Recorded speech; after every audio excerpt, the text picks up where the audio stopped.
Bien, messieurs, dames, je vous salue toutes et tous. Le quorum étant atteint, je déclare ouverte cette séance du Conseil municipal. Je vais vous donner lecture des pouvoirs qui sont en ma possession. Antoine Diazio donne pouvoir à Isabelle Wolf. Gérard Keff, qui se remet, je le dis à tous les amis ici présents, d'une chute et d'une blessure handicapante, mais j'ai été le voir hier, il va bien, il s'en remet, donc c'est tout le mal que l'on puisse lui souhaiter. Donc il donne pouvoir à Nadine Oreillard, Audrey Pont donne pouvoir à Mario Crocenzo, Lucien Vigo donne pouvoir à Jean-Jacques Gottini, Anaïs Guessot donne pouvoir à Pascal Frangiamort, Jean-Luc Hano à Édouard Kozlowski et Gérard Lins à Françoise Berg. Ensuite, Gérard Massenet me donne pouvoir et Anne-Marie Spataro à Lionel Gérard. Voilà. Je n'ai oublié aucun pouvoir, je ne pense pas. Une ou un secrétaire de séance. Pascal ? Pas d'opposition ? Unanimité, je vous remercie. Avant d'aller plus loin dans ce conseil municipal, et au moment où j'ouvre ce conseil, j'ai évidemment, sans doute avec vous, une pensée émue à l'égard de notre ami et collègue Michel Fischer, qui nous a quittés ces derniers temps, vous le savez. Michel est décédé pendant ses congés. Vous avez été nombreux à assister à ses obsèques. Et Michel était en train d'engager un combat difficile, vous le savez aussi, un combat qui a été brutalement interrompu par un malaise cardiaque massif. Michel était un homme avenant, agréable, attentif aux autres. Il était aussi très engagé pour notre ville, pour qui il avait évidemment une affection toute particulière. Ça l'avait amené, vous l'avez aussi à l'esprit, à assumer bien entendu des responsabilités électives de manière intelligente, puisque, vous le savez, il avait fait partie de celles et de ceux qui avaient fait le choix de se retrouver derrière Lucien Vigo et avec moi dans la majorité que nous avons ensemble su et voulu constituer. C'était en 2001, si je me souviens bien. Il fallait aussi une certaine dose de courage pour franchir ce que l'on pourrait considérer comme étant le Rubicon. Rubicon des idées, des comportements, sans aucun doute.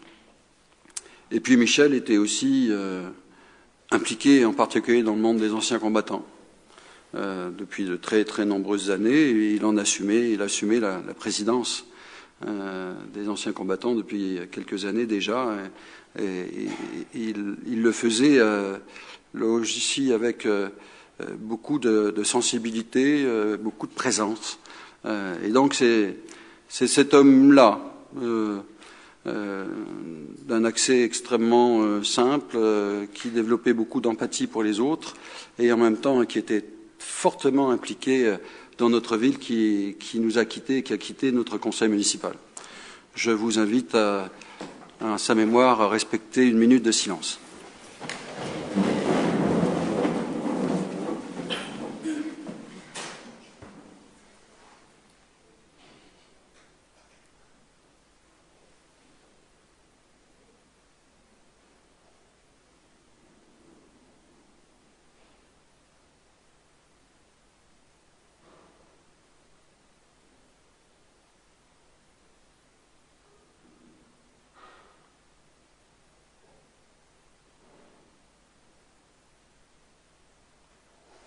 Je vous remercie.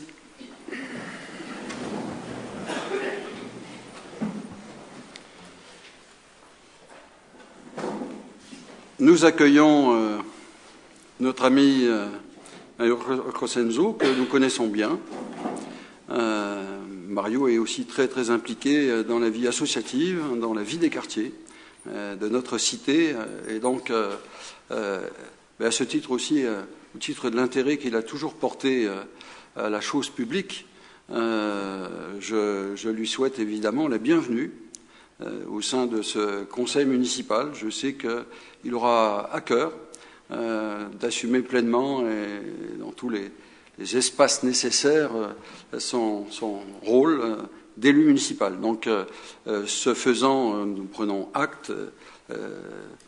Tu es ainsi installé au sein de notre conseil municipal. Tu l'étais dès la première minute où, évidemment, tu étais désigné comme tel. Mais cette installation publique et officielle est un acte, je trouve, toujours important. Donc, bienvenue à toi parmi nous. Mario.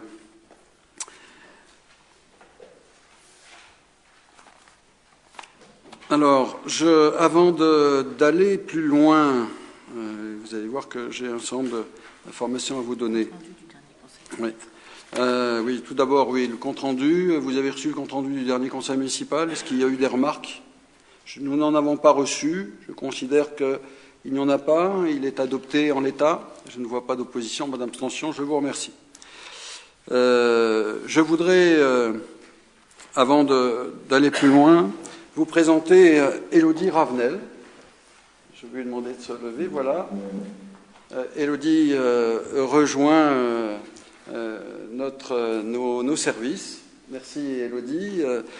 Élodie a été recrutée en tant que nouvelle directrice de la Maison des Solidarités et de la Fraternité. Elle succède ainsi à Sylvana Riestra, que j'excuse, qui était prévue qu'elle soit là ce soir, mais elle a été empêchée à la dernière minute par des soucis familiaux. Donc Élodie est une voisine au plan de l'espace, puisqu'elle habite dans une ville voisine. Elle travaille jusqu'à présent dans une ville meusienne. Et donc, elle va mettre évidemment ses compétences qui ont été appréciées comme solides par le jury de recrutement au service donc de notre municipalité, et en particulier donc dans son aspect solidaire, que ce soit à l'adresse des plus jeunes comme des plus anciens et de toutes les catégories de population. Je lui souhaite bien entendu plein succès dans ses responsabilités, une responsabilité importante et relativement complexe, mais je ne doute pas qu'elle trouvera dans ses compétences, je l'ai dit, les moyens de les assumer, et en même temps dans les collaborations avec ses collègues qui ne manqueront pas évidemment de l'entourer. En tout cas, plein succès dans vos responsabilités, Élodie. Et ça me permet aussi de saluer le travail qui a été réalisé par Sylvana Riestra, qui a eu à gérer des dossiers nombreux et lourds, qui les a gérés avec beaucoup de détermination, ce qui nous a permis dans bien des domaines de dénouer des situations quelquefois anciennes ou quelquefois effectivement compliquées. Et donc je veux ici saluer cette action, l'en remercier vivement en notre nom. Sylvana assume d'importantes responsabilités maintenant, et je trouve que sur son parcours, c'est intéressant.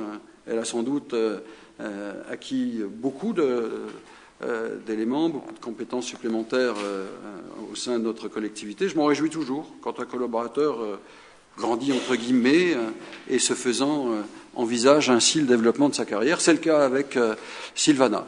Et donc là aussi, je ne doute pas, et je la félicite d'avoir accédé à ce poste à responsabilité, puisqu'elle va gérer en particulier la nouvelle EHPAD de Mécourt, et ainsi que les différentes résidences qui sont mises comme ce que j'ai qualifié depuis plusieurs années, cet objectif se voit être réalisé, une filière gériatrique. Donc elle sera l'une des pilotes d'une partie non négligeable de cette filière. Voilà, donc nous aurons évidemment travaillé à la revoir, travailler ensemble à l'avenir.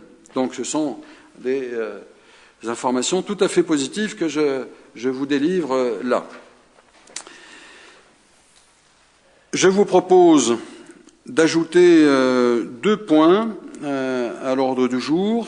Tout d'abord, c'est assez exceptionnel, mais là j'ai été informé il y a quelques jours simplement d'une situation, un anachronisme, on peut l'appeler comme cela, qui s'est révélé à nous de manière un peu surprenante, puisque nous nous sommes rendus compte, alors qu'un acte notarié avait été signé il y a fort longtemps et que lui-même n'avait pas intégré cette dimension, sur une parcelle communale avait été construit depuis fort longtemps l'appendice d'une maison. C'est assez surprenant. Et donc là, lorsqu'il y a eu vente de la maison, à nouveau, c'est apparu. Donc il y a l'appendice d'une maison qui est sur une petite parcelle communale. Donc dans l'absolu, on pourrait considérer que cet appendice de maison appartient à la ville. Bon, vous comprendrez que je ne vous propose pas de jouer ce jeu-là. La personne qui va acheter la maison s'en est rendu compte, l'agence qui le conseille aussi évidemment. Je vous propose tout simplement d'ajouter ce point de l'ordre du jour pour que nous puissions vendre cette petite parcelle à l'euro symbolique, de telle sorte que, évidemment, l'acquéreur puisse jouir de la maison qu'il veut acheter. C'est vraiment un anachronisme qui vient de loin, mais bon, je vous propose de rectifier. Donc je vous propose d'ajouter ce point à l'ordre du jour, mais je viens de vous le présenter, donc en même temps. Donc tout d'abord, est-ce que vous êtes d'accord pour qu'on ajoute ce point à l'ordre du jour? Il n'y a pas d'opposition, il n'y a pas d'abstention. Êtes-vous d'accord pour qu'on le cède à l'euro symbolique? Oui, Alain? Bon, je ne vais pas m'y opposer, mais je crois que c'est très embêtant, parce que c'est donner un mauvais signal à d'autres personnes qui éventuellement prendraient des décisions d'extension de façon désordonnée. Et qui ensuite se dirait, bon, de toute façon, c'est pas grave, parce que la mairie finira par avaliser le fait. Non, Alain. Donc, c'est très... Moi, ça me paraît gênant. Non. Si ça devait être ça, je ne vous proposerais pas ça. Lorsque quelqu'un... Ce qui est surprenant, c'est que ça puisse exister. C'est pour ça que je parle d'un anachronisme. C'est ça qui est surprenant. Je ne sais pas comment, à l'époque, ça a pu se provoquer, mais lorsque quelqu'un a un projet... Évidemment, il doit déposer un permis de construire. Évidemment, il est vérifié la propriété du terrain sur lequel il construit. Et évidemment, lorsque ce terrain est une propriété communale, la ville a à émettre au minimum un avis, évidemment, et soit à vendre le terrain ou à refuser toute construction. Donc non, ça n'ouvre pas la porte à je ne sais trop quel excès. Oui, c'est 7 mètres carrés, oui. Encore une fois, c'est un anachronisme. Je ne me suis pas engagé dans une enquête fine, exhaustive de cette question. Il faudrait remonter à loin. J'ai autre chose à faire. En plus, ce qui est en jeu n'est vraiment pas déterminant, parce que, comme je dis Lionel, c'est 7 mètres carrés, oui. Non, et on ne paye pas les frais de notarié, bien sûr, puisque ça rentre dans l'acquisition. Donc voilà, non, ça n'ouvre pas voie à autre chose. Bien, est-ce qu'il y a des oppositions? Il n'y en a pas. Des abstentions? Il n'y en a pas. Merci. Le deuxième point à l'ordre du jour que je voudrais ajouter, ça a à voir avec le développement durable. Je sais pas, Jean-Jacques, j'y vais. C'est la signature d'une charte, tout simplement, qui est portée conjointement par la région Grand Est et par l'agence de l'eau, qui vise à favoriser le zéro pesticide. Donc il s'agit d'envisager ou de permettre l'accompagnement par un organisme qui s'appelle le Fredon, financé par la région et l'agence, en termes de conseils, en termes d'incitation, en termes de concours éventuellement même. Mais donc il n'y a pas d'incidence financière pour la collectivité locale, mais je trouve très intéressant de s'inscrire dans cette dynamique qui est portée par donc l'agence et par la région Grand Est. Donc là aussi, je vous demande l'autorisation d'inscrire ça à l'ordre du jour. il n'y a pas d'opposition, pas d'abstention, et d'accepter que nous signions cette charte, tout simplement. Là non plus, unanimité. Oui. Vas-y. Le texte de cette charte. Oui. On te la transmettra. Ce sera dans le compte rendu. Ce sera dans le compte rendu. Oui, mais on vote avant de connaître le texte. Non, mais le texte, c'est l'objectif. Il est contenu dans ce que je viens de dire, c'est-à-dire favoriser le zéro pesticide. Voilà, c'est ça. Dans le traitement des espaces verts des collectivités locales. C'est ça l'objectif. Donc, en soi, l'objectif est tout à fait intéressant. Pas d'opposition, pas d'abstention, les 2 points sont adoptés. Alors, je voudrais évoquer maintenant avec vous, et avant d'aller plus avant, je verrai la composition des commissions après, c'est pas grave, une question, et je salue les représentants de la corporation minière, syndicat CGT, qui sont parmi nous ce soir. J'ai été informé par leurs soins d'une évolution qui, nous l'espérons, ne doit pas être portée jusqu'à son terme. Il s'agit de quoi? Nous savons l'intention gouvernementale de faire disparaître les régimes spéciaux, au dépit et aux dépens et de l'histoire et des ressortissants de ces régimes spéciaux. Je dis de l'histoire parce que derrière un régime spécial, il y a toujours une activité, un travail, des actions et des luttes qui ont permis l'élaboration et l'importance de ces régimes spéciaux. Aujourd'hui, c'était engagé depuis quelque temps, mais le libéralisme ambiant, développant ses ailes sans limite, il y a volonté manifeste d'aller au terme de ces démarches. Ça a une incidence ici sur une corporation qui nous est chère et qui est importante, c'est la corporation minière. Il va y avoir ce qui est prévisible, ce qui était prévisible, départ en retraite de médecins du régime minier, l'un de ceux-là quittant sa fonction d'ici fin octobre, et un autre d'ici quelques mois. Je suis ravi d'apprendre qu'un médecin remplaçant est envisagé et il doit intervenir à Jeuf dans ces moments-là pour prendre le relais, et c'est une bonne chose. Je m'en réjouis. En même temps, il semble que soit prévue la suppression des consultations à la maison médicale au 31 décembre prochain. Et j'invite la Carmi-Est à y réfléchir à 2 fois. D'abord parce que la maison médicale couvre, et les médecins miniers qui sont installés à la maison médicale couvrent une patientèle importante sur les villes de ce secteur-là. Une patientèle qui, dont la moyenne d'âge évidemment est élevée et qui ne peut pas envisager facilement les déplacements nécessaires pour assurer un haut niveau de suivi médical. Et plus on avance, plus ce suivi est nécessaire. Et dans ce moment-là, crucial pour ces patients-là, il semble qu'il y ait tentation d'éloigner le lieu de consultation. C'est une mauvaise chose. Je voulais informer le conseil municipal ce soir de cette tentation qui a été exprimée.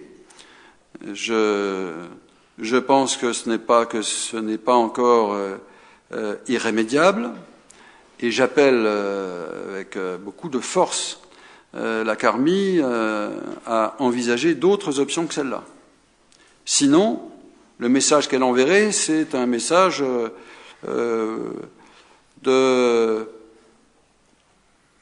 d'éloignement, d'insuffisamment d'attention à l'égard d'un public qui a grand besoin de cet accompagnement médical. Et donc c'est un message qui n'a rien à voir avec l'état d'esprit qui devrait régner et qui vise à faire que chacun vive le mieux possible, le plus longtemps possible. Donc voilà, je voulais vous donner cette information. Je vais suivre cela de près en lien étroit avec nos amis représentants de la corporation minière. Si nécessaire, je réagirai fortement à toute éventualité qui tendrait à fragiliser la corporation dans notre bassin.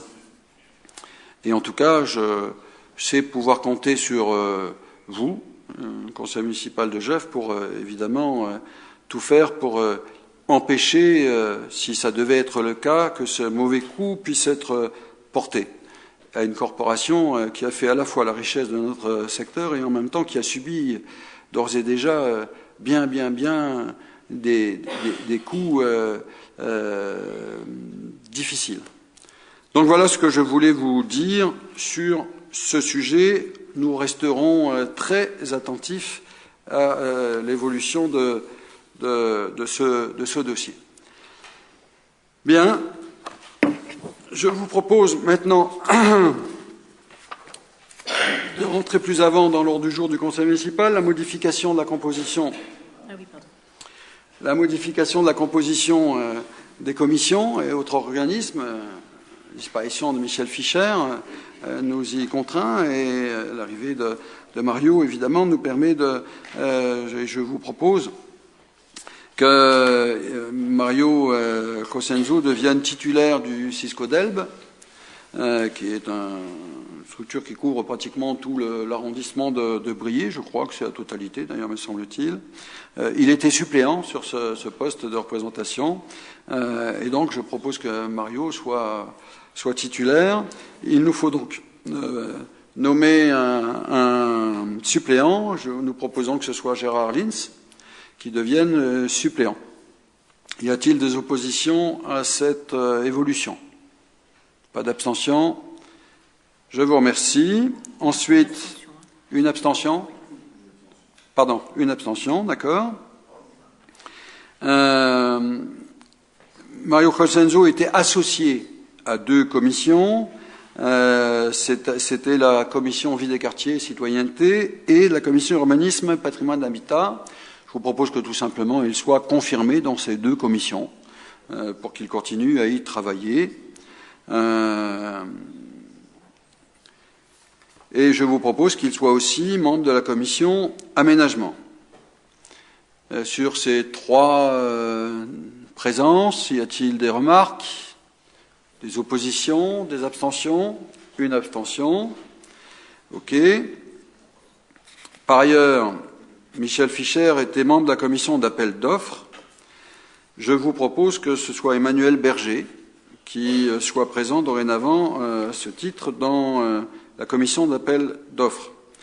Emmanuel était présent en tant qu'invité à cette commission. Oui. Ça me paraît extrêmement difficile puisqu'il me semble qu'il y a eu un vote au départ, il y avait des remplaçants. Donc je pense que c'est le remplaçant de M. Fischer qui doit devenir élu. C'est comme ça a été voté, on ne peut pas changer. Il n'a pas été élu, M. Berger. Je ne mets pas en doute sa compétence, mais légalement, je ne vois pas comment on peut le faire venir. Non, donc j'entends ce que vous dites. Il appartient au conseil municipal de constituer la commission. Donc il y a représentatif. Non, c'est pas tout à fait. Et il y a donc élection de la commission. Et dans la commission, il y a des membres titulaires et des suppléants. Et donc là, il ne s'agit pas qu'un suppléant remplace quelqu'un qui ne peut pas être membre de la commission. Les suppléants sont là pour ça lorsqu'il y a carence de présence. Là, il s'agit de procéder à l'élection non pas d'un suppléant qui serait là au cas où, mais bien d'un titulaire. Donc je formule la proposition de l'élection d'Emmanuel Berger. Oui. Ça va. Oui. Pour une fois, je vais être d'accord avec M. Thiebaud.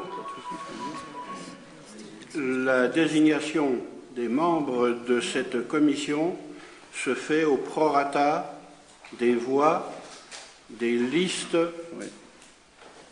élues. C'est la raison pour laquelle M. Berger n'a pas pu intégrer cette commission et qu'il y est invité. L'invitation, c'est l'invitation de quelqu'un qui a une voix uniquement consultative, mais en aucun cas, ça ne peut être légalement, maintenant, une dérogation à cette règle absolue des conseils municipaux. Non, mais écoutez, hein? Non, mais ça fait rien. Je vous propose donc, je voulais faire les choses de manière simple, mais si il faut les faire de manière compliquée, on les fera. Donc, au prochain conseil municipal, on fera une élection de l'ensemble de la liste. De l'ensemble de la liste. Donc, nous le ferons à ce moment-là. C'est de toute façon au prorata des voix obtenues. Hein. Oui, c'est ça. Oui. Donc, au prorata des voix obtenues, tout à fait. Donc, on le fera la prochaine fois. On le fera la prochaine fois. Rien ne nous empêche de procéder à une élection totale de la liste. Je voulais encore une fois faire simple, mais bon, je ne suis pas opposé à ce qu'on fasse compliqué quand ça s'avère nécessaire. Et là, manifestement, ça s'avère nécessaire. Donc, il n'y a pas de souci. OK. Les finances, le budget principal, décision modificative, tu présentes ou Anne-Hélène présente? Non, parce que s'il n'y avait pas... Non. Décision modificative,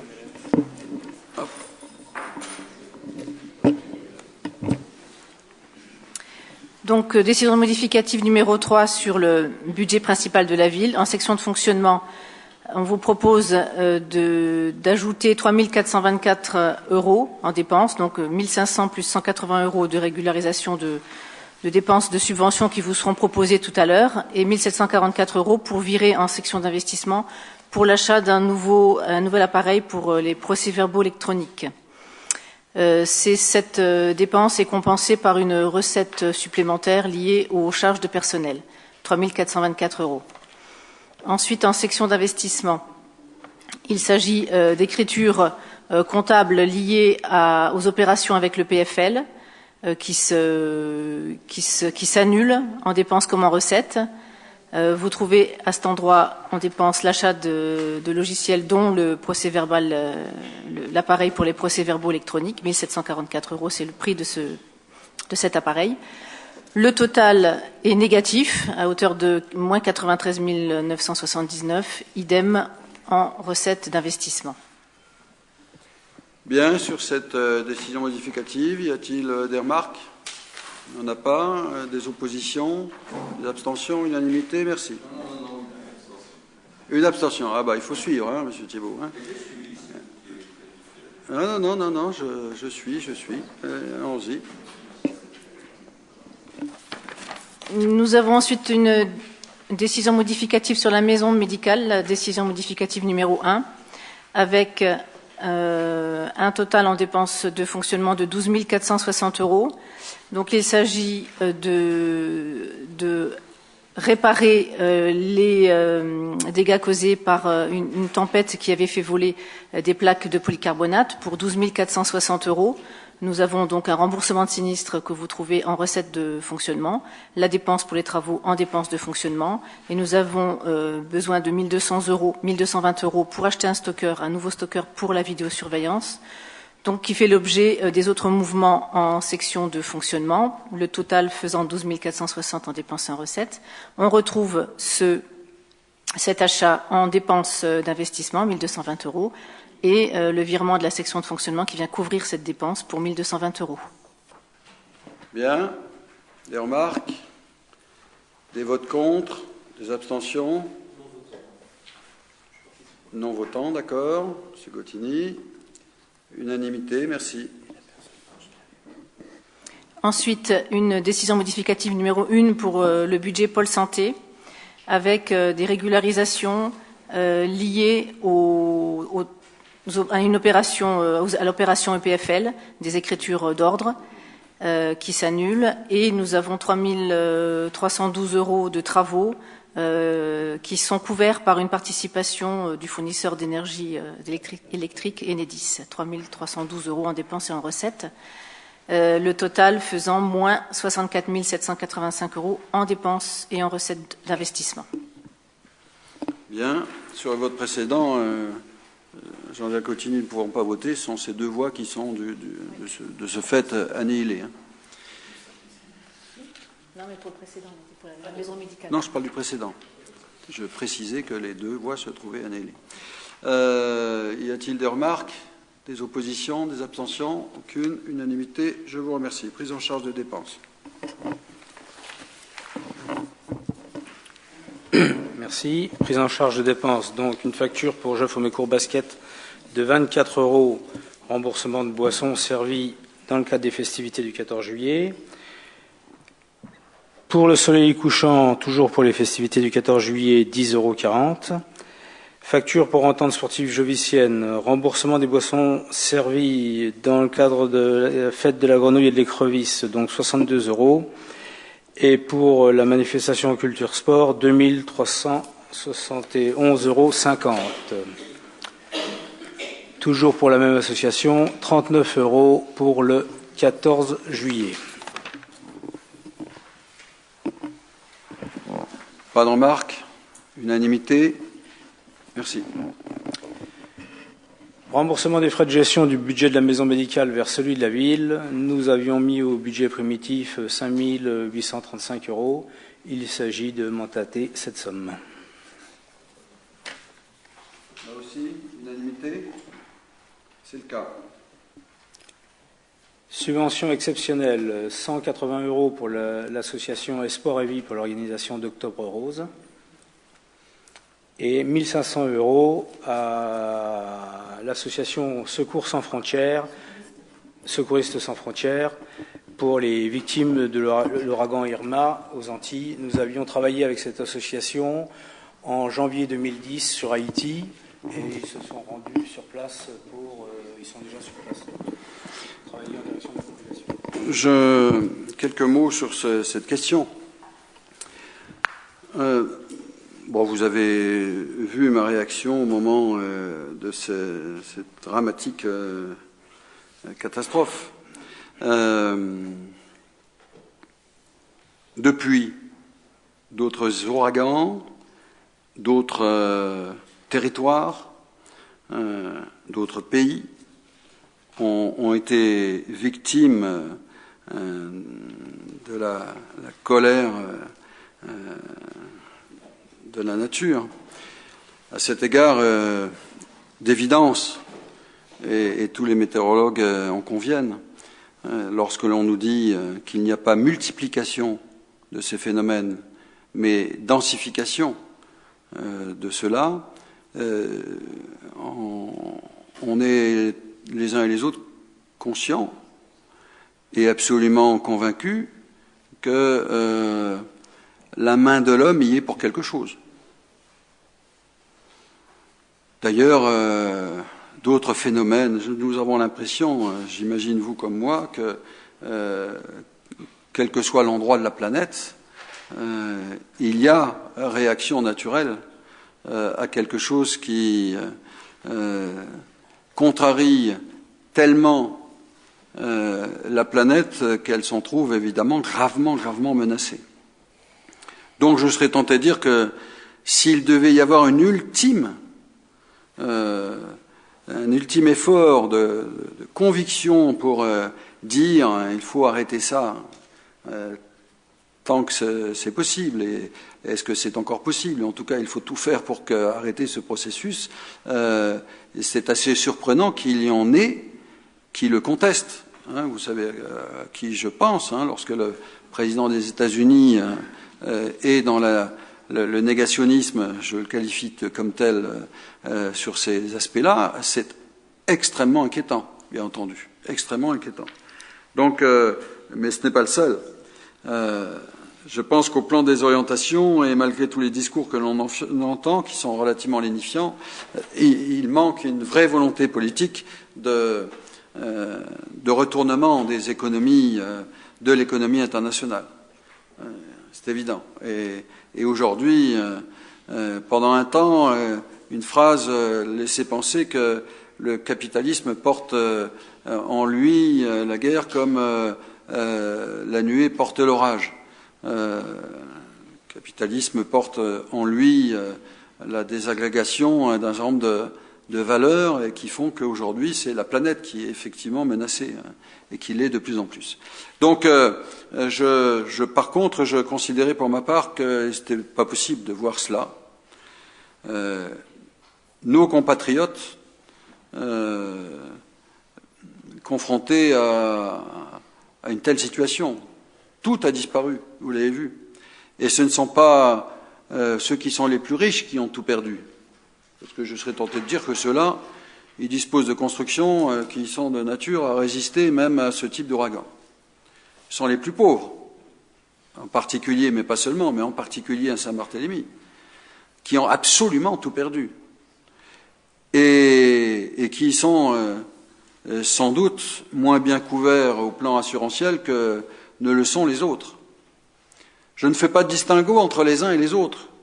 Je dis que autant les uns ont sans doute capacité à se reconstruire, à reconstruire leurs biens, voire même à envisager autrement, que ceux-là qui n'avaient pas grand-chose n'ont aujourd'hui plus rien. Et donc il était vital qu'il y ait une intervention sur le terrain, c'est le cas avec les Secouristes sans frontières, que nous avons déjà rencontrés, connus, qui sont déjà venus d'ailleurs rencontrer même, ici même notre ville, et qui sont intervenus sur place rapidement. D'ailleurs, le Républicain lorrain avait fait état de quelques difficultés au démarrage, difficultés assez incompréhensibles au démarrage de leur action. Donc c'est cette formule-là que nous avons soutenue, et je rappelle que évidemment les Joviciens peuvent évidemment contribuer, chacun pour ce qui le concerne, à l'expression nécessaire de la solidarité. Voilà ce que je voulais vous dire. Monsieur Savard. Oui, effectivement, il me paraît normal que nous aidions les victimes qui sont dans le désarroi le plus total. J'ai un texte à proposer. Alors, en préambule, dit que notre Assemblée est appelée à voter cette subvention là au bénéfice d'une association œuvrant au secours des victimes de l'ouragan Irma. Évidemment, ma compassion, mon empathie sont entières à l'égard de toutes les victimes de ce phénomène hors norme. Cependant, j'ai demandé à notre Assemblée d'assortir notre vote positif, non pas bien sûr d'une condition, mais d'une recommandation. Alors voici le texte que je propose. Les Antilles et d'autres États sont frappés à répétition par des événements climatiques extrêmes. JEF, en manifestant sa solidarité, fait aussi appel à la solidarité de tous. En priorité, nous pensons à nos compatriotes. Comment en effet rester insensible à la détresse provoquée par les ravages dus à ces phénomènes climatiques? Impossible de ne pas ressentir de l'empathie pour ces populations victimes, et ce, de quelques pays qu'elles relèvent. En pensant à nos compatriotes victimes, nous n'oublions pas les populations ressortissant d'autres nations. Notre sollicitude ne saurait se limiter à une sélectivité des victimes, même s'il est humain de se soucier d'abord des nôtres. Considérons bien que puisque d'abord il y a, ça signifie qu'il y a aussi un ensuite, évidemment sans notion d'hiérarchie. En revanche, concernant notre sollicitude autre qu'humaine, et plus précisément celle financière, elle peut raisonnablement s'exonérer de se diriger vers des pays considérés comme riches. Cela étant, en leur dimension cataclysmique, les événements graves qui ont récemment frappé ont une explication indiscutable, le bouleversement climatique. Cette question semble a priori globale, et elle l'est, pour la part concernant ses conséquences. Quant à la genèse des conséquences aggravées, elle est globale, avec aussi une part locale, en tout cas dans cette région du globe. Alors regardons, réfléchissons et ne reprochons rien, sauf un manque de préparation des autorités. L'origine des aggravations destructrices des phénomènes subis peut se chercher dans un certain mode de vie climatocide. Le système économique de la plupart des pays touchés est fondé, en partie substantielle, sur un tourisme faisant largement appel au climatocide de transport aérien. Le système économique des États des USA ressort aussi d'autres fonctionnements tout aussi et même encore plus climatocides. Nous savons qu'un voyage pour nous rendre aux Antilles génère pour chaque passager l'équivalent en CO2 de ce qu'il serait en droit d'émettre en une année entière. Donc, les victimes des cyclones sont malheureusement aussi les générateurs de la dimension dramatique de ces cyclones. Prenons-en conscience, non pour reprocher, mais pour réfléchir. Évitons à ce propos le terme de catastrophe. En effet, une catastrophe suppose être un fait indépendant de l'action humaine, alors qu'une tragédie est issue d'une intervention directe ou indirecte humaine. Là, nous sommes clairement dans des faits où l'intervention humaine a joué un rôle indirect déterminant. Amis de cette région du monde et des autres régions du monde affectées par ces phénomènes toujours plus destructeurs, réfléchissez avec nous, réfléchissons ensemble à l'impact d'un système économique faisant appel à un tourisme fortement basé sur un transport aérien climatocide, réfléchissons aux possibilités d'adaptation d'un système économique enfin appuyé sur des fonctionnements et besoins plus essentiels. Post-scriptum. Certes, certains pourraient ici objecter que le système Internet gère à peu près autant de CO2 que le transport aérien, mais objecter ainsi serait méconnaître que le système Internet correspond à 4 milliards d'utilisateurs quotidiens, alors que les utilisateurs quotidiens du transport aérien ne sont que quelques dizaines de millions, et qu'en plus, ces utilisateurs de transport aérien utilisent aussi Internet, et souvent plus que les autres. Bien. Je vais donc mettre aux voix cette proposition d'aide à cette structure. Qui s'y oppose? Qui s'abstient? Unanimité, je vous remercie. Et pour Espoir et Vie, même chose, même unanimité? C'est le cas. Je vous remercie. Aide au transport, on en vient là à une proposition importante. Une idée qui avait été avancée par Lionel Gérard, je lui laisse le soin de la présenter. Donc il s'agit de développer encore plus l'attractivité de notre gare et de nos moyens de transport en commun. Ce qui est proposé, c'est de participer à hauteur de 10% de l'abonnement restant pour les salariés qui utilisent le train pour se rendre au travail, et de participer à hauteur de 50% pour les étudiants qui utilisent les moyens de transport en commun, donc le train, mais aussi le bus. C'est une question qui a déjà été débattue à plusieurs reprises. L'estimation sur les informations données par la SNCF, c'est une dizaine de milliers d'euros de la ville. Les Joviciens uniquement. Ah oui, bien sûr. J'ai évoqué cela avec la direction régionale de la SNCF, qui est évidemment très intéressée. Nous ne sommes pas le seul endroit où les choses se pratiquent de la sorte, mais quand même c'est extrêmement rare. Et puis je rappelle que nous avons investi fortement autour de la gare avec l'espace multimodal, que la SNCF a investi sur la gare elle-même fortement pour la réhabiliter, et que par ailleurs nous avons d'ores et déjà assuré la diversification de l'activité au sein de la gare avec l'installation du PIMS. Tout cela est donc cohérent. En fait, ce sont des choses que je vous avais déjà présentées. Nous sommes dans cette phase de réalisation d'une démarche cohérente qui va se poursuivre. Parce qu'en termes de service, je pense que nous pouvons améliorer ce qui se fait autour de la gare pour favoriser l'accès au train, toujours. Et donc, c'est un dispositif que nous allons enrichir avec nos partenaires. C'est un partenariat qui se développe de différentes manières et qui est sans doute prometteur. Même s'il faut obtenir, mais le cadencement du TER a été revu à la hausse, tant mieux, mais la régularité, la ponctualité, en particulier au niveau des liaisons, je parle de Hagondange, doit être améliorée. C'est un message que j'ai déjà passé à plusieurs reprises auprès de la SNCF. Nous continuerons à y travailler avec elle, en tout cas à y veiller. Voilà, c'est une belle proposition qui prend vie ce soir. Est-ce qu'il y a des oppositions ou des abstentions? C'est unanime. Je vous remercie. Alors ensuite... Subvention d'investissement. Oui, là, il s'agit d'une idée, d'une proposition qui avait été avancée par Sébastien Furlan, donc je vais lui laisser le soin de la présenter en quelques mots. Il s'agit d'un aménagement qui vient d'ores et déjà s'inscrire dans une logique plus globale, puisque nous sommes là en bordure d'Orne et en bordure de l'espace qui, vous le savez, est appelé à évoluer fortement, proximité, enfin autour du stade Sainte-Anne en particulier. Monsieur Furlan. Donc voilà, le projet, c'est, comme il est intitulé, c'est une rampe de mise à l'eau pour les petites embarcations. Donc il faut savoir que c'est des embarcations à fond plat, donc hauteur d'eau, ça n'a pas d'importance.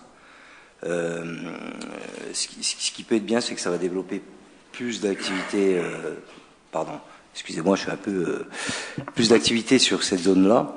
Donc ça va permettre d'ouvrir des chantiers au niveau de la pêche, au niveau de la navigation sur petites embarcations, genre canoë-kayak et ces choses-là. Donc ça peut s'inscrire sur la zone de loisirs qui est en projet d'aménagement sur cette zone. Il y a autre chose, je pense qu'on n'a pas vu, c'est que ça va aussi permettre à certains moments une dépollution plus longue sur l'Orne, ce qu'il n'y avait pas quand on faisait les nettoyages des berges de l'Orne, parce que la profondeur d'eau donnait pas la possibilité. Aujourd'hui, avec une rampe et qu'on puisse mettre des embarcations en eau, ça permet aussi de nettoyer ces zones-là jusqu'au barrage de Moyeuvre presque. C'est vraiment, on peut aller très très loin. On peut aussi sortir les barques qui pourrissent depuis des années et qui polluent l'eau avec des peintures au plomb et tout. Donc ça s'inscrit quand même dans un cadre écologique aussi. Donc à part le fait que ça détruit pas la nature, ou on va dire pas détruit pas la nature, c'est faux, mais quelque peu la nature. Donc ce qui a permis avec le projet de faire intervenir la fédération de pêche, c'est justement parce qu'ils ont une idée écologique et un respect de la nature qui est ancré dans leurs travaux. Donc les matériaux utilisés respectent la nature, l'endroit a été pensé, réfléchi pour pas détruire de canards sauvages ou de zones de reproduction des poissons. Donc tout a été pensé pour respecter la nature au plus profond. Je pense pas que j'ai d'autres choses à dire, à moins que vous ayez des questions. Merci en tout cas à M. Furlan de son action. Nous en avions parlé il y a plusieurs mois déjà. Il a suivi ce dossier de A à Z, en particulier avec la Fédération de pêche, et pas seulement. Et donc je le remercie et de la proposition et de son action pour la rendre réalisable. Y a-t-il des... Oui. Il s'agit quand même de donner des chiffres oui, vas-y, du financement de l'opération. Vas-y. Donc l'opération, c'est 21 943,20 €. Et donc la répartition, c'est 40% pour l'association pêche et 60% pour la ville. Donc le 60% pour la ville, c'est 13 165,92. Bien. Donc, je vais passer... Oui. Juste une chose, c'est pas l'association de pêche, c'est la fédération de pêche. La fédération, oui, départementale. Ok. Est-ce qu'il y a des oppositions à cette réalisation? Lucien Vigo s'oppose donc. Est-ce qu'il y a des abstentions? D'accord. Un contre, une abstention. Ok. Le projet est donc adopté. La dématérialisation... Ouais, c'est un sujet très technique et principalement utilisé par les services. Donc, oui, donc actuellement nous utilisons une plateforme de dématérialisation pour l'envoi des arrêtés, des délibérations, des décisions au contrôle de légalité.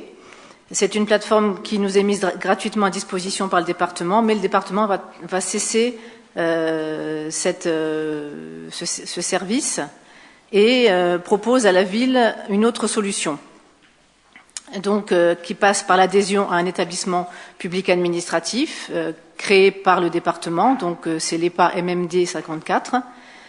À travers cet établissement public administratif, nous pourrons réutiliser des services de dématérialisation bien plus larges que ceux proposés jusqu'alors, grâce à une société publique locale qui a été créée dans 3 départements à l'origine, l'Aube, les Ardennes et la Marne. Aujourd'hui, plus de 1500 collectivités territoriales adhèrent à cette SPL, donc c'est le même principe que pour AnTHD. Alors les coûts, c'est l'adhésion à l'EPA MMD 54 est de 200 €, non pas de 0, j'ai inversé en fait, c'est 200 € le coût de l'adhésion à l'EPA et 0 € le coût de l'adhésion à la SPL.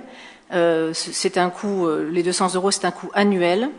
Et le conseil départemental mettra à notre disposition une action, donc pour un montant unique de 15,50 €. Je précise que les solutions logicielles qui nous seront proposées sont très larges, très intéressantes et devront être étudiées en fonction des contrats que nous avons aujourd'hui avec d'autres sociétés. Il y a de belles économies à faire assez rapidement, puisque ce sont des logiciels et des progiciels qui sont faits par les agents territoriaux pour le service public, sans aucune volonté, sans aucun but lucratif. Alors, nous vous proposons de prendre 4 délibérations, une pour l'adhésion à la SPLX des maths, une pour l'adhésion à l'EPA MMD 54, une pour autoriser le maire à signer une convention de prestation pour l'utilisation des outils de dématérialisation et une pour signer une convention de prêt d'une action dans l'attente de l'adhésion définitive à la SPL, puisque c'est dans un premier temps, le département prête une action et ensuite la ville achètera cette action. Et, pardon, j'ai encore un mot à dire. Il s'agit, vous l'avez vu dans les documents qui vous ont été envoyés, aussi de nommer à l'EPA 2 représentants de la commune, puisqu'on aura voix délibérative, donc un titulaire et un suppléant. Et donc, je vais laisser au maire le soin de vous donner les noms de ces personnes. Bon, vous avez compris que toutes ces délibérations vont nous permettre effectivement d'accéder à un service de qualité qui est reconnu comme tel par tous les partenaires départementaux. Alors adossé à une structure gérée par le conseil départemental, mais aussi en lien étroit avec l'association des maires de Meurthe-et-Moselle, qui est impliquée dans ce processus. Donc il y a massification au niveau national, ce qui nous permet d'accéder à ce service à des prix défiant évidemment toute concurrence. Donc la proposition qui vous est faite, c'est que je sois moi délégué pour représenter la ville et que Lionel Gérard soit mon suppléant.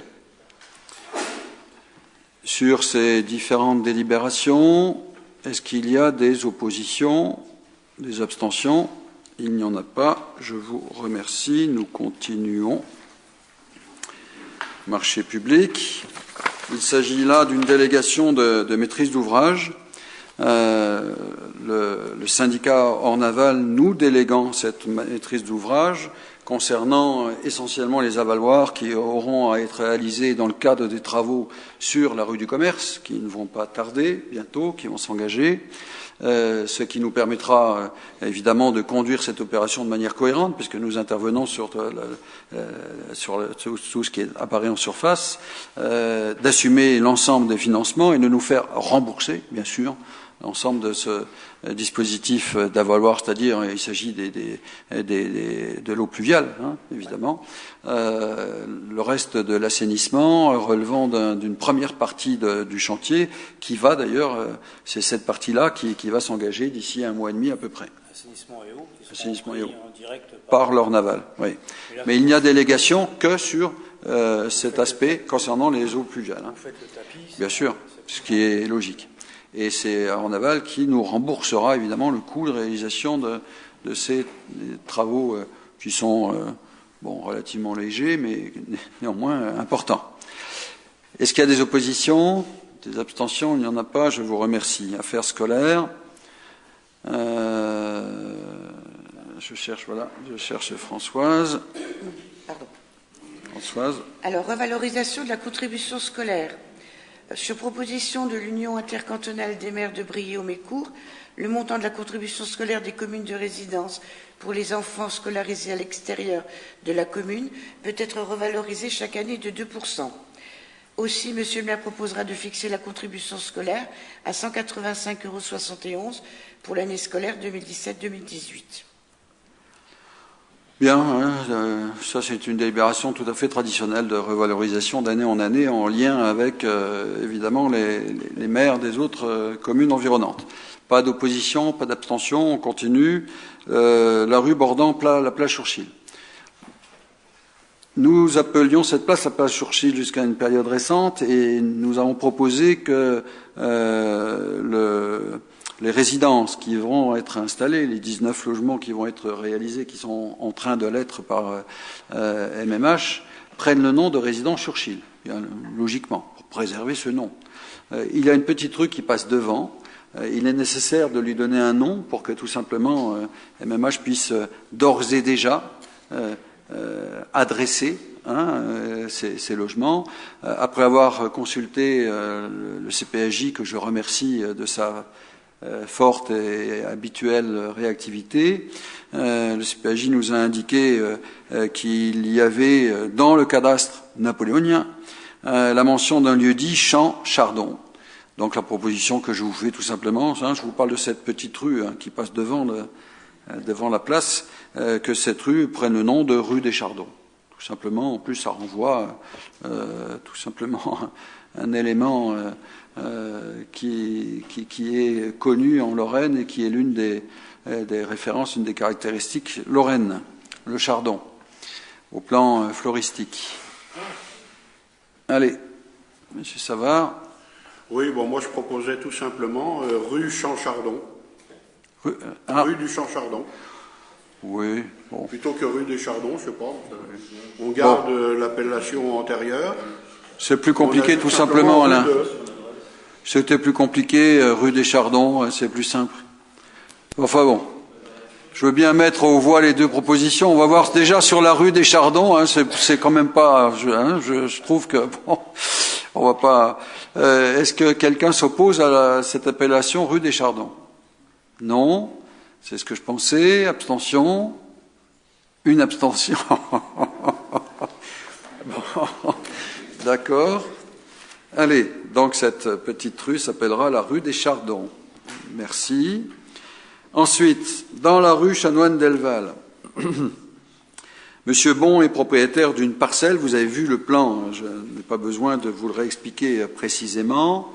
Il souhaite là disposer pour assurer l'activité qu'il développe, et cela dans un cadre très encadré. Et nous avons vérifié qu'il soit respectueux de l'ensemble des normes évidemment imposées, et c'est le cas. Il s'agit donc tout d'abord de déclasser cette petite parcelle du domaine public communal pour évidemment faire qu'il devienne domaine privé de la commune, pour qu'ensuite nous puissions céder cette parcelle à un prix de 19 € le mètre carré, sur la base évidemment d'une estimation du service des domaines. Alors il s'agit d'une superficie de 75 mètres carrés. Voilà. Y a-t-il sur cette question-là des oppositions, des abstentions? Il n'y en a pas. Je vous remercie. Il s'agit ensuite de tenir compte de différentes manières de la cession des deux résidences, puisqu'il y a tout simplement les voies qui entourent ces résidences relevées du domaine privé, et elles doivent relever du domaine public. Ce sont des voiries communales, donc il faut évidemment agir pour que ça puisse être le cas. C'est le cas donc pour ce qui concerne le domaine qui est autour de la résidence Jean Moulin. Il en ira de même de la résidence Maurice Pelletier. Donc nous faisons en sorte que les parcelles qui sont gérées par nous, qui relèvent soit de la voirie, soit d'un espace toujours de voirie, mais aménagé et entretenu par nous, puissent continuer à l'être. Donc ces parties-là, qui ne sont pas utiles au fonctionnement strict des deux résidences, tomberaient dans le domaine public communal. Y a-t-il opposition sur cette évolution de domaine privé à domaine public communal? Pas d'opposition, pas d'abstention. Je vous remercie. Il y a ensuite dans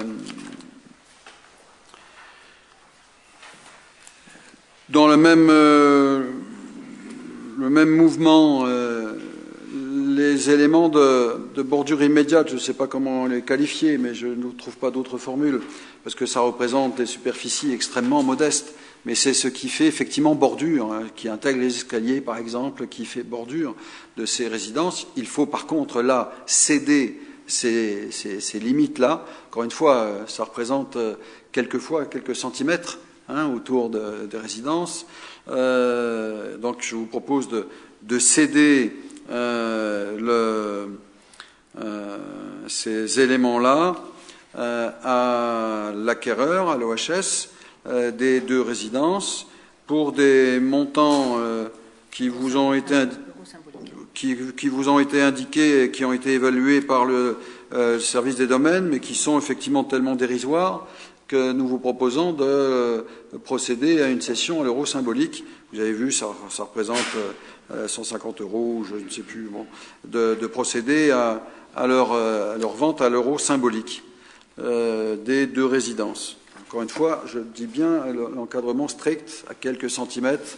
Quelquefois, c'est 1 mètre quand il s'agit, ou 2 mètres quand il s'agit des escaliers, mais vraiment, bon, il faut bien que les bordures soient entretenues par le propriétaire. Y a-t-il des abstentions, des oppositions? Il n'y en a pas. Je continue.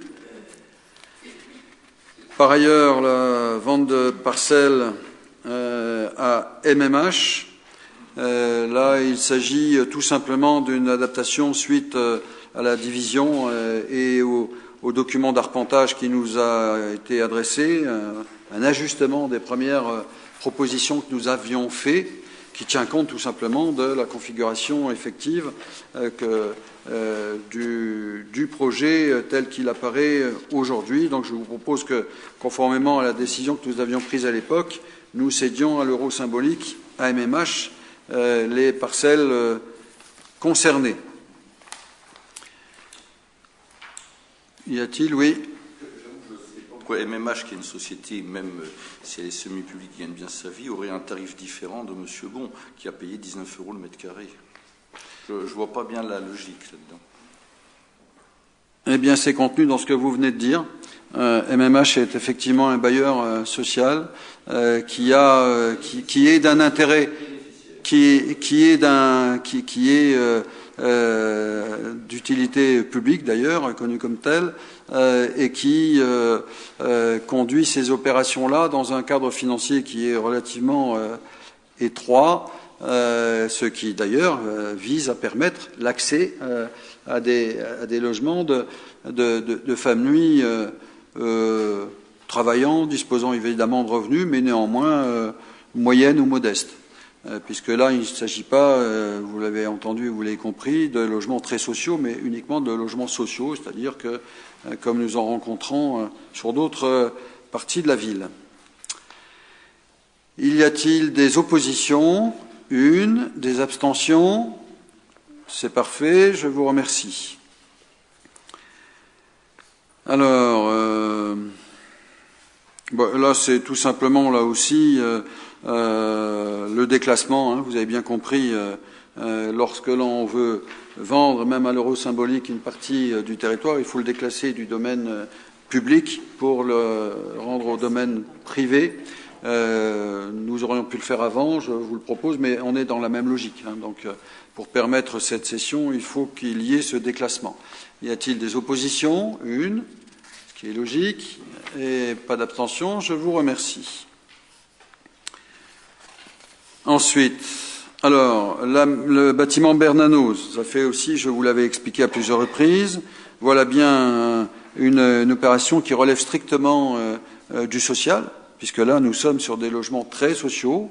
Et donc, la proposition qui est faite, c'est que ce soit le CCAS qui prenne ce bâtiment en main et évidemment envisage, au sein de son propre conseil d'administration, envisage son avenir. Nous verrons vers quoi nous pourrions nous orienter, mais ce qui nous apparaît logique, c'est que ce soit le CSAS qui ait la main sur cette opération, qui est strictement une opération sociale. Y a-t-il des oppositions, des abstentions? Il n'y en a pas. Je vous remercie. Alors, nous en arrivons aux motions et vœux. Alors, je vais les résumer. Je ne vais pas les lire, je vais les résumer. Vous avez, je pense, c'est en train d'être distribué, c'est ça? Le premier, et ça c'est le deuxième. D'accord. Vous avez eu donc d'ores et déjà la motion sur les bénéficiaires de contrats aidés. Quelques mots simplement. J'ai eu à conduire il y a quelques jours une délégation d'élus de notre secteur auprès de la sous-préfecture et je suis intervenu ce lundi en session du conseil départemental sur ce sujet auprès de monsieur le préfet de Meurthe-et-Moselle qui assistait à notre séance. Je n'épiloguerai pas. Comme moi, vous avez entendu les plus hautes autorités de l'État dire que les contrats aidés coûtaient cher et qu'ils n'étaient pas créateurs d'emplois.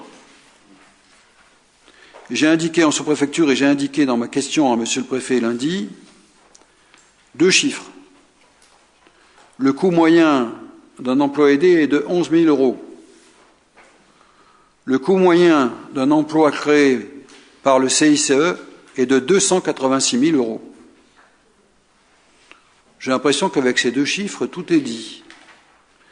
J'ai indiqué au préfet que s'il fallait supprimer un dispositif qui semblait onéreux et peu créateur d'emplois, c'est le CICE. Alors évidemment, de très grandes entreprises en bénéficient. Cherchez l'erreur. Pour ma part, je pense que les emplois aidés, même s'il fallait les revisiter pour accentuer l'effort de formation, même s'il fallait porter des exigences pour qu'ils produisent plus d'effets sur la question d'emploi, il reste néanmoins vrai qu'il s'agit de moments tout à fait significatifs que moi-même j'ai pu vérifier parce que j'ai été en contact avec de très nombreux emplois aidés et quels que soient les sites du département, puisque j'ai eu à assumer la vice-présidence en charge de l'insertion. Et donc j'ai rencontré de très très très nombreux partenaires qui interviennent dans ce domaine. Et je vous assure que pour les personnes qui sont impliquées dans le dispositif, c'est d'abord enfin une respiration, enfin une capacité de revalorisation, enfin peut-être une chance de formation. Et quelquefois, mais j'allais y venir, mais quelquefois aussi, et plus souvent qu'il n'y paraît, de l'accès à l'emploi. Puisque les partenaires que nous avons rencontrés nous disent qu'au bas mot, ils sont autour de 33-34% d'accès à l'emploi. Donc lorsqu'on nous dit que ça coûte cher et que ça ne règle pas le problème, c'est un mensonge. En réalité, au moment où, excusez du peu, le président de la République et son gouvernement décident de supprimer l'impôt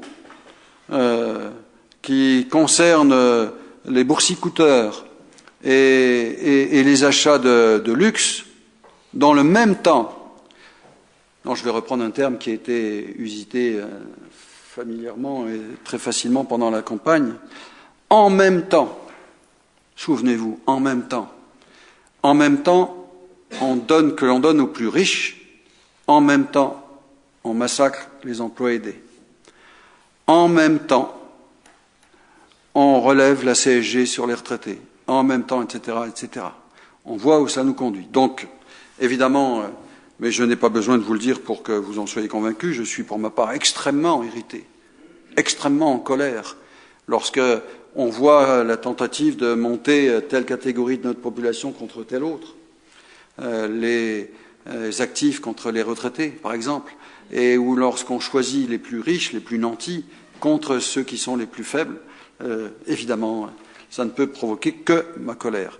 Donc, je vous propose d'adopter cette motion qui vise non pas obligatoirement à préserver les choses en l'état, parce que moi, je suis prêt à travailler, à réfléchir, il n'y a pas de souci, mais en tout cas, à ne pas valider une décision brutale, totalement injuste, totalement inefficace. Monsieur Savard. Oui, l'éclairage qui vient de nous être apporté me convient. Je veux cependant ajouter certaines choses. Oui, les emplois aidés ne coûtent pas cher, c'est vrai. Oui, ils apportent à certains des possibilités de réinsertion dans l'emploi. Mais on n'échappera de toute façon pas à une réflexion globale sur le travail. Je ne vais pas l'entamer ici parce que ce serait trop long, mais on aura l'occasion d'en reparler. Pour autant, les succès des emplois aidés, à 30% et plus de réintroduction dans l'emploi, sont dus en partie, je dis bien en partie, au fait que se sentant tenus de présenter des résultats de réinsertion dans l'emploi. Un certain nombre d'associations font exactement l'inverse de ce qui devrait se faire, c'est-à-dire qu'elles sélectionnent déjà à l'embauche ceux qui sont le plus susceptibles de favoriser leur bon scoring, malheureusement. Donc on n'échappera pas à une réflexion aussi là-dessus, sur la façon de se servir des emplois aidés pour servir la population. Donc je ne veux pas en dire plus parce que ce serait beaucoup trop long, mais je pense que ici, dans ce conseil municipal qui sait réfléchir, nous devons aussi entrer en réflexion dans ces domaines très larges. Alors, merci Alain pour le fait que ce conseil municipal sache réfléchir.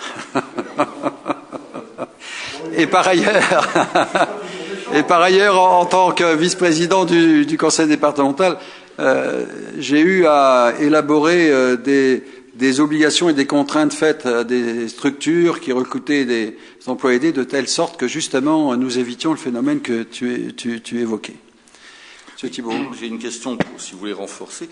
À Jeuf, il y a eu combien d'emplois aidés et combien de CDI derrière? Ça serait intéressant, parce que si on fait une motion, au moins qu'on montre qu'il y a une certaine logique là-dedans. Alors, j'ai eu après. Lorsque nous étions en délégation à la sous-préfecture, l'un des responsables des associations, d'éducation populaire de notre bassin, avait indiqué que, pour ce qui les concernait, la vie associative et l'éducation populaire dans le bassin de Briey, c'était de l'ordre de 130 emplois. Une partie de cela, alors je n'ai pas procédé à examen ou analyse, une partie de cela viennent des emplois aidés. Et je vous ai donné le chiffre tout à l'heure, plus de 30% des emplois aidés ont conduit à un débouché. Donc voilà, Emmanuel Berger.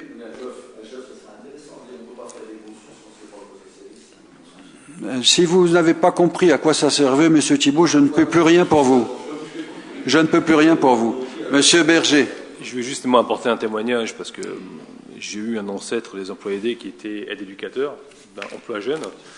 Moi, j'étais emploi jeune comme aide-éducateur au collège Maurice Barrès et je remercie vraiment ce dispositif-là parce que ça m'a permis quand même d'évoluer et d'avoir un poste à responsabilité maintenant. Donc, moi, je rejoins Monsieur le maire, je rejoins aussi, on a besoin de ces emplois aidés. Je pense que c'est un fameux tremplin. Alors, c'est sûr, on ne fera pas carrière, on ne fait pas carrière en étant emploi jeune ou être éducateur ou être dans les emplois aidés, mais ça permet quand même d'avoir un tremplin pour la vie active. Et c'est extrêmement intéressant et extrêmement enrichissant. Moi, en tant qu'éducateur au collège Maurice Barrès, j'ai appris énormément de choses. Voilà. Alors, c'est vrai, c'est pas le Pôle emploi qui m'a trouvé du boulot, c'est moi qui me suis trouvé du travail. Mais cet emploi jeune-là, moi, a facilité énormément de choses et m'a donné envie de travailler. Vous voyez, j'étais éducateur dans un collège. Comment? Non.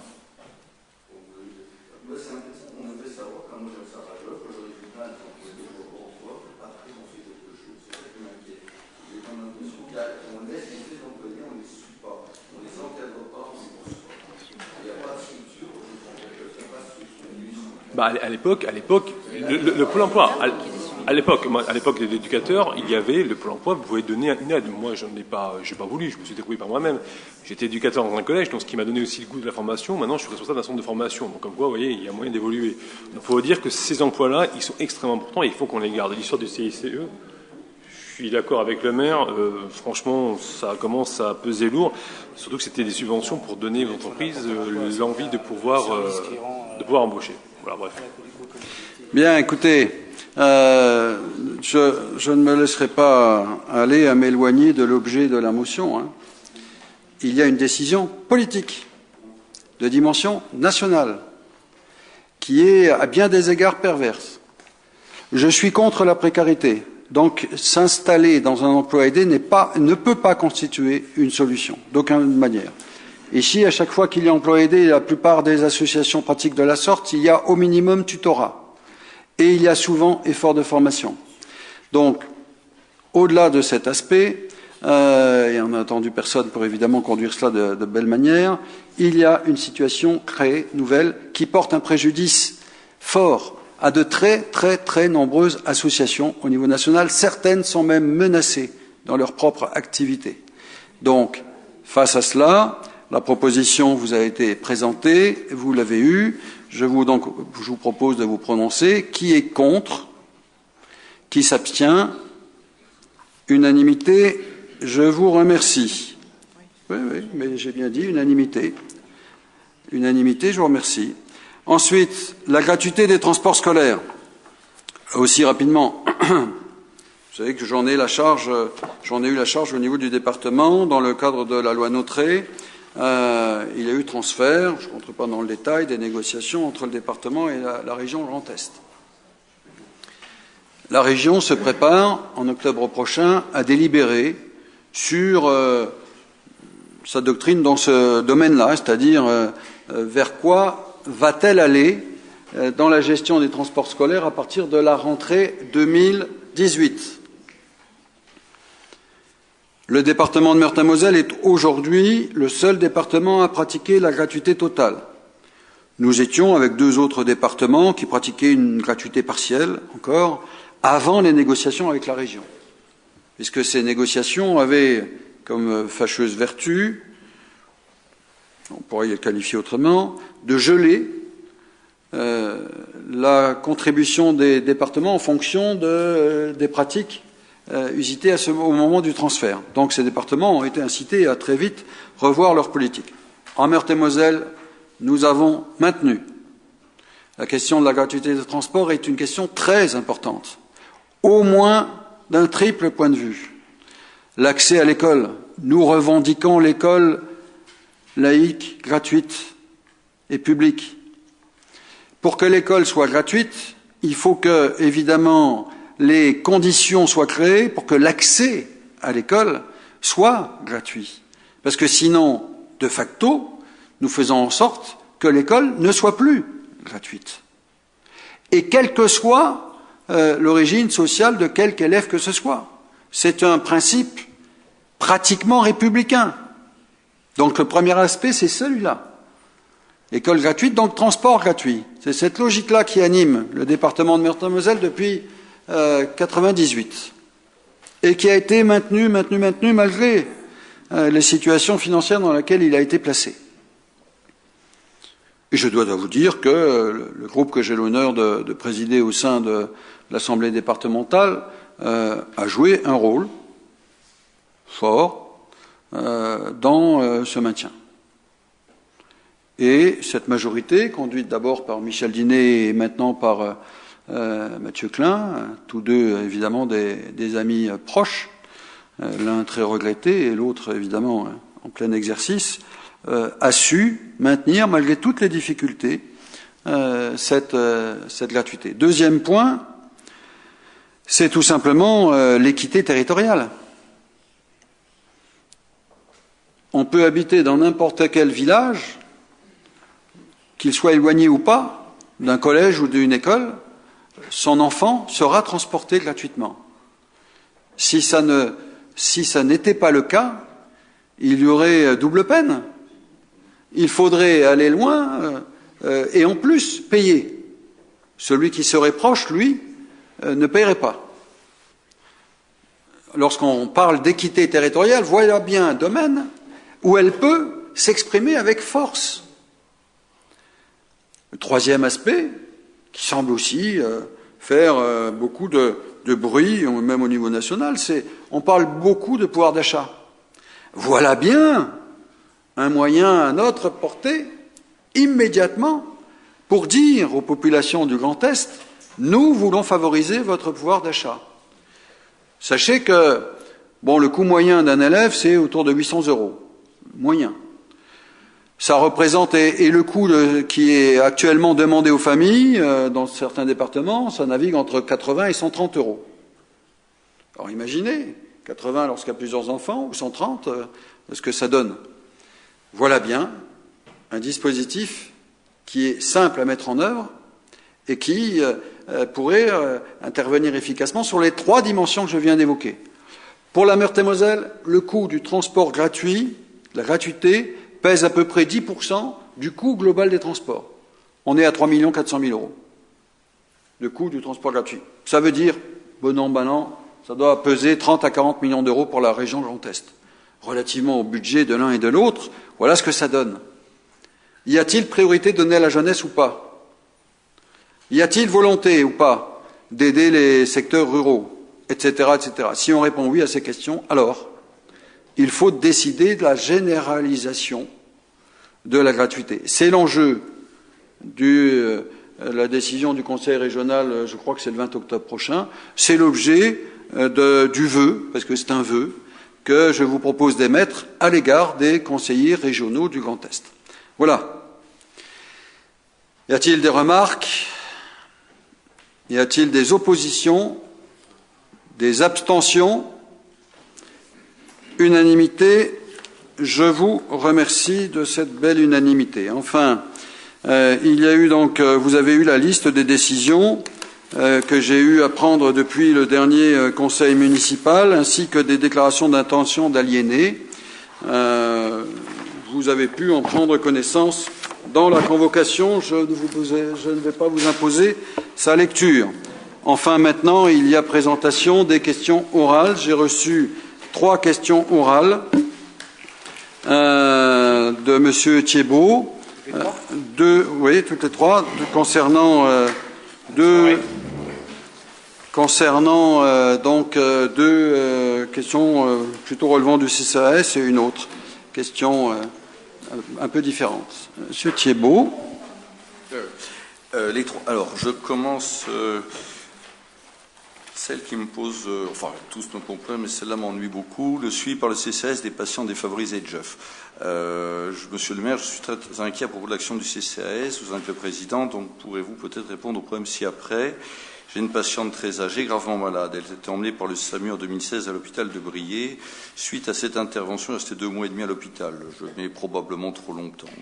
À la suite de cette hospitalisation, l'hôpital, qui n'avait pas du tout pris en compte la LD au départ, lui réclame, elle est à 90%, alors Moselle lui réclame à peu près 6 000 €. Donc, il lui a déjà pris 1 100 €. Cette patiente est dans un grand état de pauvreté, elle n'a pas l'eau chaude, pour vous dire, chez elle.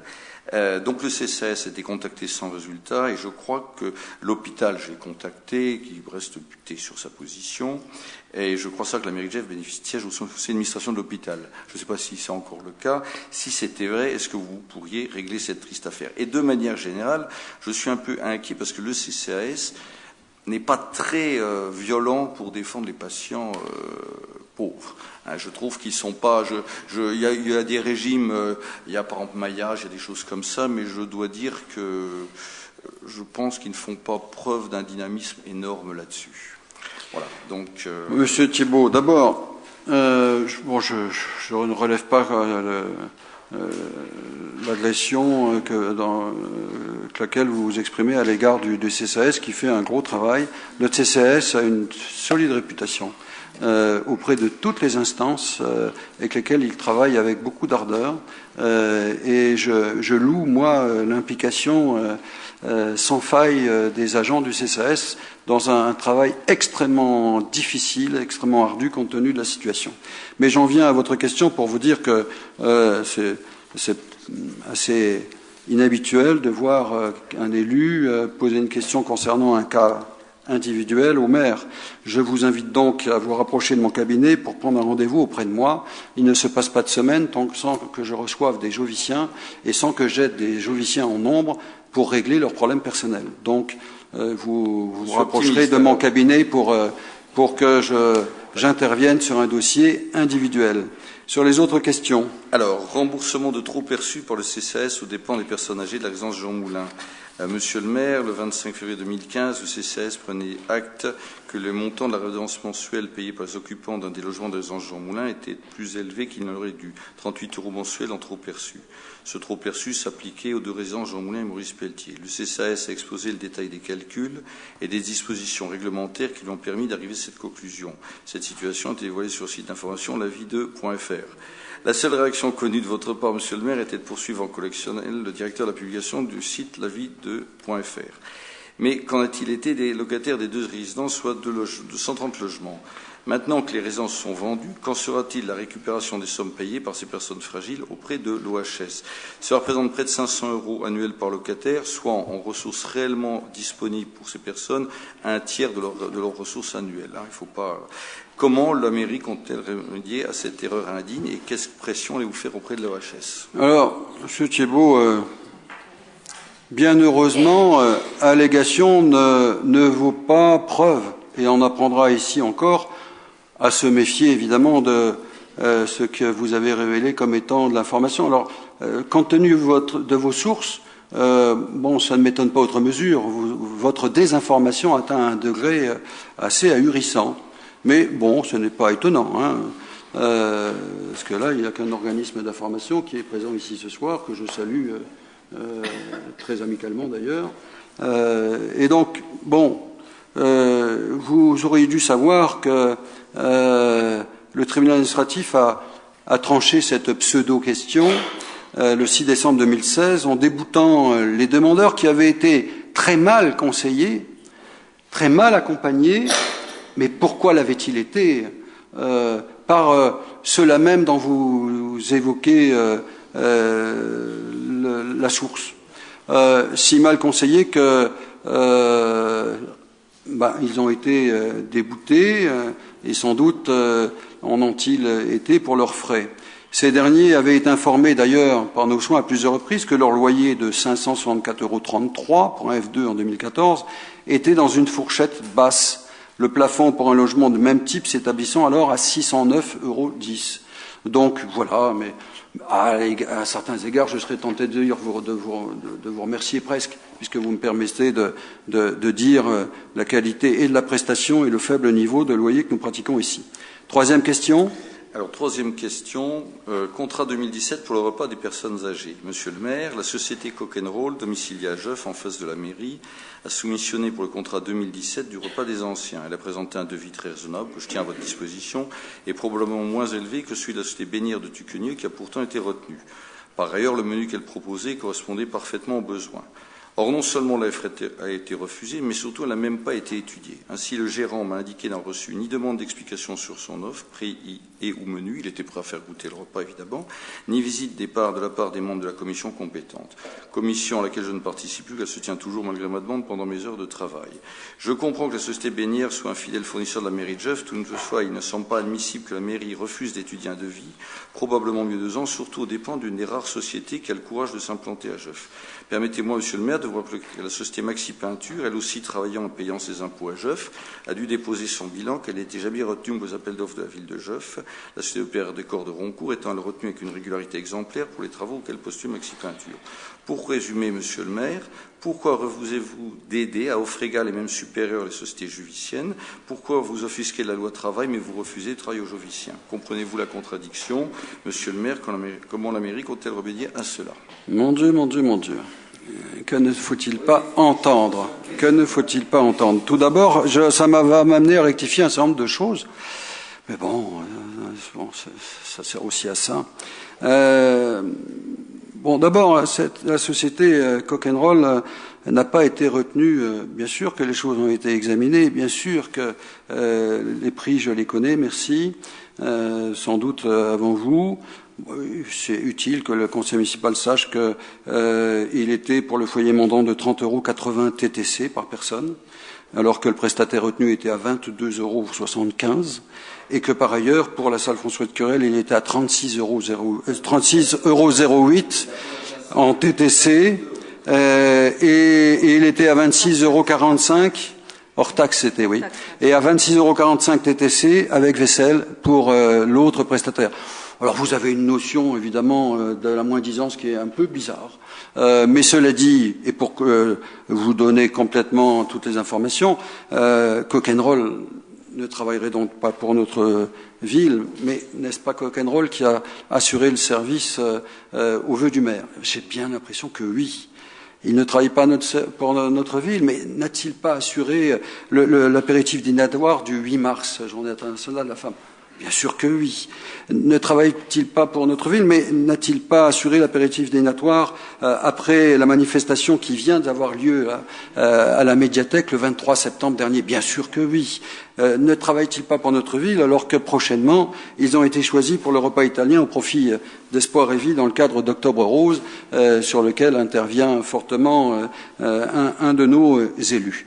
Ça, c'est la réalité. Pour ce qui concerne de Maxi Peinture, l'entreprise a travaillé pour la ville quand elle était moins-disante, ce qui lui arrivait peu souvent. D'abord, elle n'a pas répondu souvent à des appels d'offres, et après, chaque entreprise évidemment agit pour assurer le meilleur service au meilleur prix. Sans doute, ça n'a pas été le cas. Quand je dis sans doute, j'en suis convaincu. Il y a peu de réponses aux appels d'offres et évidemment peu de capacité à être bien placés. Voilà, je vous remercie toutes et tous et vous souhaite bonne soirée.